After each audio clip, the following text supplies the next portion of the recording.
All right, my good friend and partner, brother from another mother, as they say, Kene Washington, and I met Kene years and years ago when he was an intern as a school counselor, and he did his internship at my middle school, Thurgood Marshall. And we became fast friends, and he was part of the village family at Thurgood Marshall with the teachers and staff and families and kids there. And he's continued to be in that vein in industry and education around counseling and mental health services.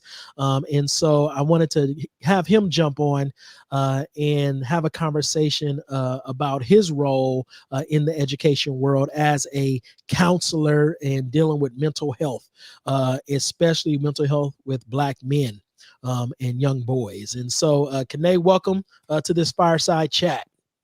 Hey, what's happening? Thanks for having me. Really glad to be a part of this great movement you have going on. Thank you, man. So, for those folks who don't know who you are and maybe meeting you for the first time, tell us a little bit about who you are, how you grew up, your journey, and how you got into the field of education. All right, sure, no problem. For those who don't know, my name is Kene Washington. I was born in Gardena, California. I went from elementary all the way to high school in Gardena. For college, I went to Cal State Fullerton. At that time, I majored in communication. I wanted to go into advertising. I actually worked in the field for about 6 years. Um, Thought that was the field for me, but it was a lot of things that, dealing with corporate America, the politics. Didn't see a lot of people that look like me. So I took a veer, I pivoted and wanted to try something different, which led me to doing like volunteer work. Always been part of the community if it's like just volunteering in the neighborhood or doing church things. So it's always been a part of me, and led me to like mentoring kids and wanting to know a little bit more about how I can do this for a living. And from our internship in 2008 all the way to now, I mean, still in the field. So Wow. um, So, what's your role in the education world? sure. I consider myself an educator, meaning that like I'm a counselor. I teach a couple of classes. I'm a basketball assistant coach at the high school I'm at. Also, I support like a men's group. So I feel like counselor is my job, but like I'm an educator. Yeah, yeah. And so, how do you distinguish between what you do as a job versus this work that you do as a calling into the world? I think a job is you start at 9 or 8 o'clock, school's over at 3, and then it's a wrap. But this job, I could have phone calls at like 5 o'clock, or go to a student's game on the weekends. You could plan. It's ongoing, and it doesn't even feel like work. It's a lot of fun into it, especially when you have relationships with staff members and the students. So it's not a job. It's more like a calling, or it just doesn't feel like it. It just flows. So Yeah, yeah, man. Let's go back to the Thurgood days and your time at Thurgood. To you, what was unique about the Thurgood village that you think was most unique, that was different than maybe what you've experienced in your educational career? What was different there that you can think of? man, to be honest with you, that was my internship. So that was my first experience. And from that experience until now, like it doesn't happen, like work experience in environments doesn't happen like how we had it at Thurgood. You had like it was a village. It was really a village. It was a community. All the like a large percentage of the staff members, we were part of that community. The church was there. We had like a lot of people, like businesses in the area that was familiar with us. We really, our roots was really firm in that community. We had a good relationship with the students, the families. It was a family. We still are connected to this day. So that's what I think was special about that environment and the students that we serviced. Yeah, that's a key. Being rooted, and having relationships with not just the staff and the students and the families, but even some of the businesses in the surrounding area in the neighborhood that knew us because we patronized those businesses. The kids went to those businesses, and Right. sometimes we had to go say, "I'm so sorry. We'll make sure." Just like so, it was all about relationship building in that neighborhood wherever we word. That's just so it's so key. It's so key in terms of impact that we make. I And have a speaking of, story for you. I'm sorry. yeah, yeah, go ahead. Remember that one time you and I we had to go next door. We had a student that lived directly next door to the school that was truant, didn't want to go, and me and you had to do a home visit next door just to get him to come to school. So I mean, just Well, things stop, like stop that. I right mean, there for a second. I just need people to really understand what he's saying. We had a student at Thurgood who literally lived next door. There was a brick wall at the school in his house. I literally could look over the brick wall and look into his bedroom and tell him, get up for school. That's how close it was. And he yeah, was truant every day. right. And so go ahead. Yeah, but it was moments like that, or being invited to like family outings, and I mean it was just a close knit community, close knit group that was just special, and it was good for me to have that experience my first couple of years in education.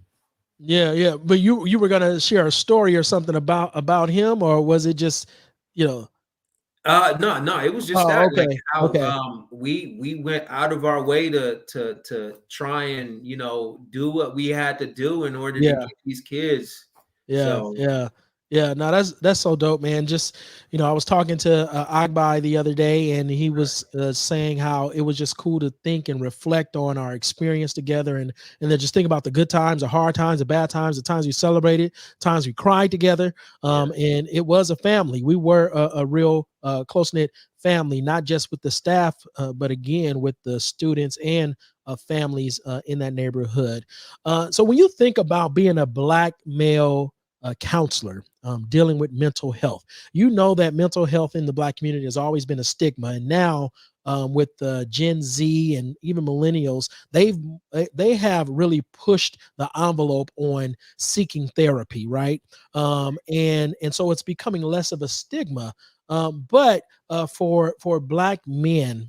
And counseling, especially young Black boys in school, what impact do you think you have had on students just by being a Black male presence as a counselor in a school? I think my impact has been really huge.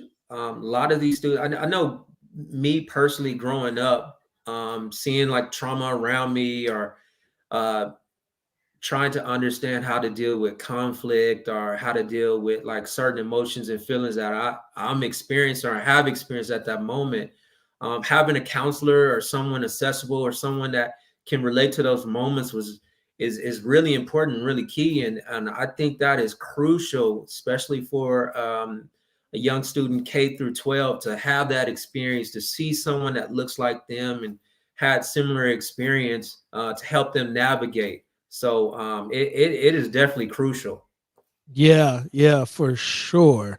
And when we think about mental health and we think about wellness, part of what we've been talking about, that I've been talking about with educators, with teachers in particular, has been self care. Um, why is it important for teachers to really think about their own mental health and self care when it comes to the longevity in this profession and being in schools? Why is that so important? Burnout is real. If you don't take care of yourself, how are you able to service these students? A lot of times, our even in our experience at Thurgood, or with our former charter organization, we had young teachers in the classroom, and some of these teachers didn't have any coping mechanisms or no way of dealing with their own like stress or tension. And certain times they would be triggered by students' reactions, and it wasn't good for them. It wasn't good for the students or the organization. So I think being able to address those issues and those having those coping mechanisms, those things that you can do to retreat to whenever you are feeling once again triggered. I think that's key, especially for your health. I remember my first year at our organization, ISEF, hearing about a teacher that passed away in the classroom, and a young teacher. I remember And that. it's just sad, and it's just unfortunate. Yeah, our job is stressful. There's a lot of things that come up, and once again, there's trauma. But being able to balance your life and addressing those things so that they won't have an impact on the long run. So Yeah, man. You brought that story up. I forgot his name. I wish I could remember his name right offhand, but uh, high school teacher at View Park High School um, died, had a heart attack, sudden heart attack in the classroom, and the kids were there. And the right. reason why I remember that so much is because my daughter, my oldest daughter, was in that class when that happened. And so I know firsthand the trauma that ensued after that. And if there weren't counselors who were equipped to help those kids deal with that, those kids would still, be experiencing some of the after effects of having witnessed that in the classroom. And so, I love educators, I love teachers, and I want to see them thrive and live healthy, long lives, and again, stay in the profession for the long haul. What do you think? What do you think districts could do? Policymakers, schools, to ensure that schools are a safe place for teachers and students to be able to thrive in a healthy environment. What, from a counselor's perspective, what are some things that you think should be in place to see that kind of thing happen? That schools are places of healing and not places of trauma.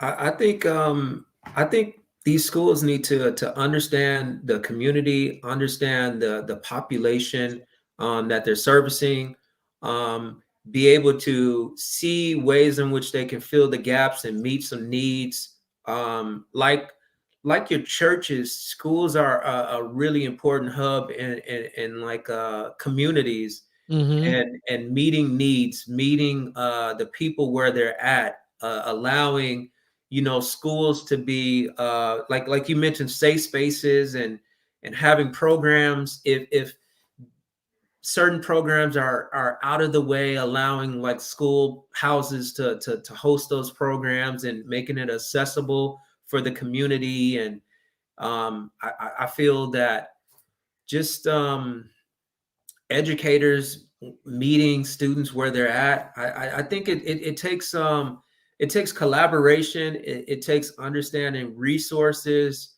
and it just takes everyone working as a team. That's right. Now, you taught classes. What kind of classes did you teach? I taught a game prevention class where we went over just ways to prevent situations from occurring, like in the neighborhood. Currently, I'm teaching a social skills class where we're looking at the curriculum from 7 Habits of Highly Effective Students. I taught like a sex health class to middle school students. Those are a few that come to mind right now. Yeah. So I want to jump on that social skills class because my wife is big on social skills, and that's what she would preach. all the time when she was a principal, school site administrator. We need these, the kids need social skills, the parents need social skills. Wait a minute, the teachers need social skills. So, Right. kind of talk about what social skills are and the importance of social skills in schools. All right. Social skills are those things such as being a listener, being able to read body language, like verbal cues, as well as nonverbal cues, being able to work with others, just all those nuances that allow relationships to build. Um, Hmm. it can, like, being a good friend, um, learning how to just kindness, Hmm. because there's bullying in school, and seeing, preventing ways of bullying and through kindness. So just things like that that can just build relationships and help the person, evolve as an individual by being aware. Yeah, yeah.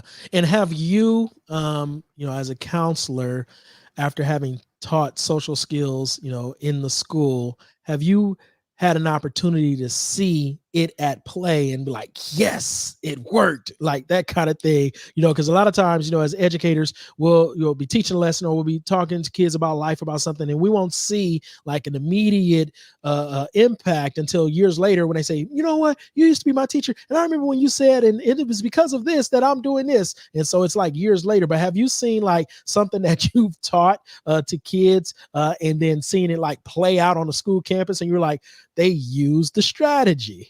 Yeah, it's funny. I had a student. The student is autistic.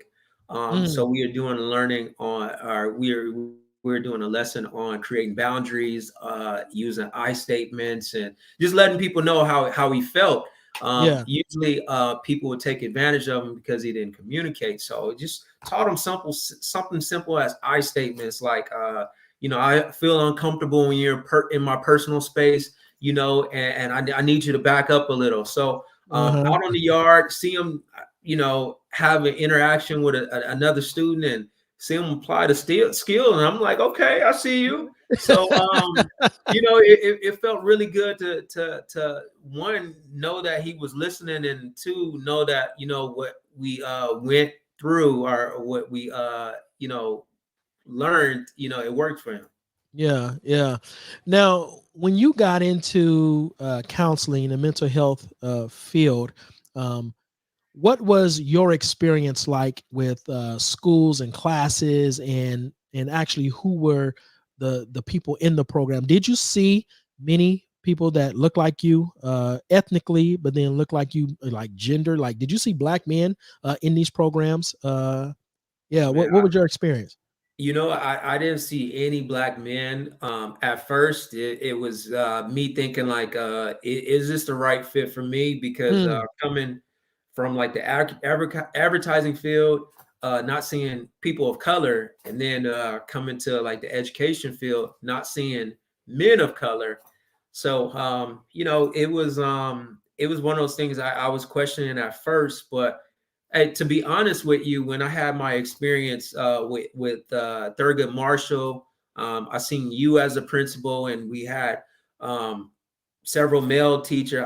I know the Lawrence Robertson, Mr. Agba, Tony Davis, Chinadu Yanaka, several other men. And we were a strong force and a good team there. Then, I really felt like, the male of a black educator was really important in the impact it can make. yeah, yeah. That's so good. There's a gap, there's a crisis in education when it comes to teachers and going into the field, and then the impact of COVID and all this stuff. People have been retiring, they've been quitting, they're burning out. It's just it's a mess right now. And so uh, in the field of mental health, do you know if there's a big gap of African American men coming into this profession? There's a huge gap. There's a huge gap, and I know that programs are working to, work on that gap. Initiatives are being placed to like do more recruiting because we see that there's a huge need. Um, who knows, like once this pandemic is over, the impact and trauma that it can have on certain communities, and once again having uh, people of colors, black men of color, and their impact in addressing this need, and hopefully coming out with services that can support the community. Mm. And why is it such a stigma for black men to talk about mental health?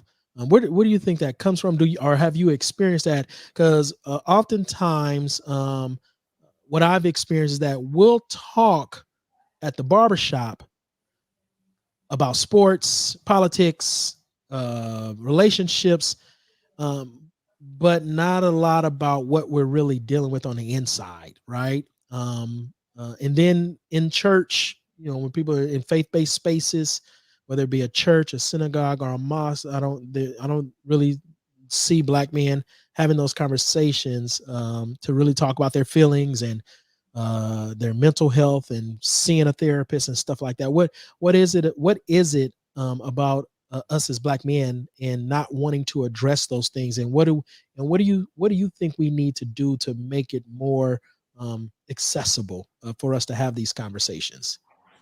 I think historically we've had to be strong as men, black men. We've had to be strong. We had to be strong in public. We've had to be strong dealing with individuals from opposite races. And any sign of vulnerability and weakness, could definitely impact us and hurt us, economically, socially. And I think for years, even amongst each other, showing vulnerability, in instances could be a sign of weakness.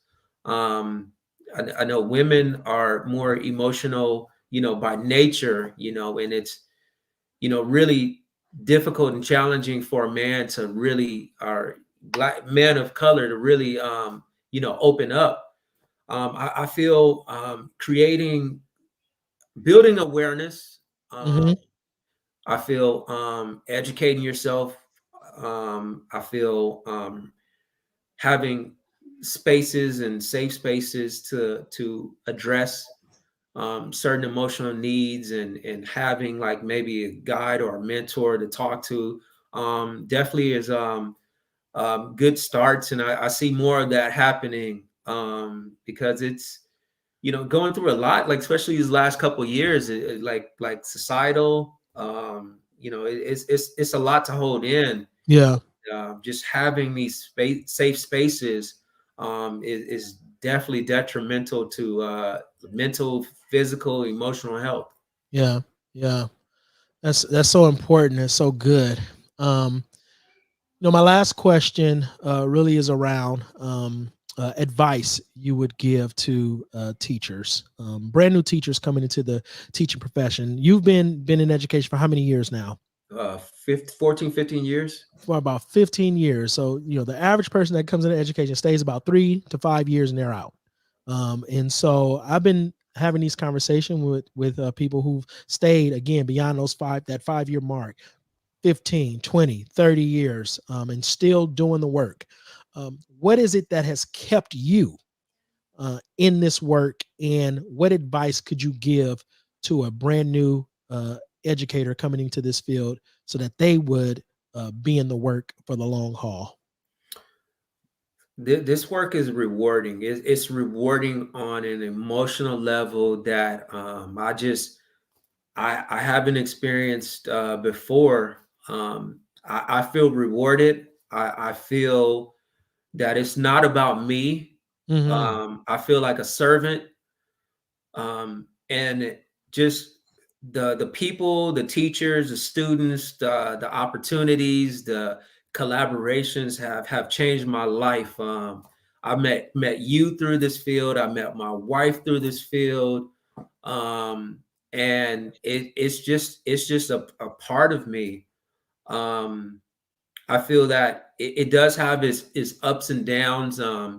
It's not fun dealing with the death of a student's family members or even a Mhm. student's death. Um, and you know, Pete, when I first started off, I wasn't even getting paid for 3 months. So Right. um, you know, all that stuff. I mean, it was hard, but you know, I'm still here 14, 15 years, and I'm still here, and I feel I'm going stronger than ever. And if I were to give advice to incoming educator, I would say really learn how to immerse yourself into the community. Mm. Be a fabric, be a part of that school, being visible. If there's community events, attend those community events. Understand what's going on in the neighborhood. Um, it's important to learn the names of the students that you're working with, because that can be a huge rapport building by just calling a student by their name. Um, like have connections and communications with the family members, collaborate with your colleagues, and more importantly, you can let your hair down, be in the moment, Yeah. smile, and have a moment with these students. That goes a long way, and it's rewarding. We even, you know, Pete, you and I, sometimes we reflect on students. It's because like we just feel connected. We feel that they're our kids. So Yep. once again, immerse yourself, and you know, just be a part of that environment. Thank you, man. That was so good. That smile piece is so simple. Just smile. I remember when I first came into the teaching profession, and the advice I got was at some workshop: "Don't smile until after December." It's Right, like, really? right. So I'm supposed to stand here stone face Yeah. and cold because classroom management technique is don't smile until after December. Major That's not how pain, you I guess. right, right. But that is not how you build relationships, man. No. Right.